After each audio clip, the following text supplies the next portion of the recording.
दोस्तों ये है Oppo C71 का कैमरा टेस्ट दोस्तों। ये पीछे की साइड 32 मेगापिक्सल दिया है दोस्तों।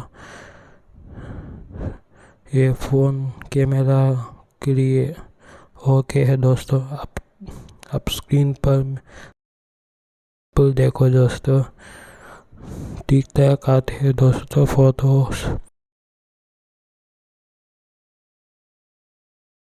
Oppo C71 का बजट में आता मोबाइल दोस्तों। कैमरा ठीक ठाक आता है दोस्तों। बैक 32 मेगापिक्सल मेन कैमरा है दोस्तों। वीडियो 1080 30 fps पर रिकॉर्ड करने सके दोस्तों।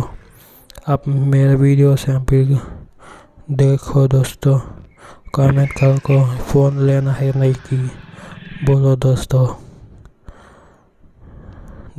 ये कैमरा फ्रंट साइड 8 मेगापिक्सल दोस्तों कैमरा वीडियो में।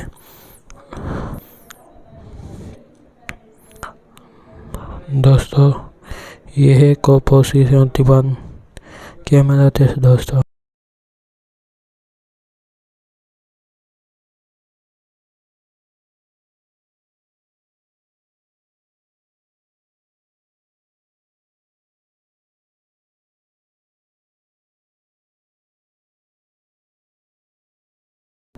फोकसिंग ओके है दोस्तों। ये बजट में आता मोबाइल आने से ये प्राइस रेट में ओके दोस्तों।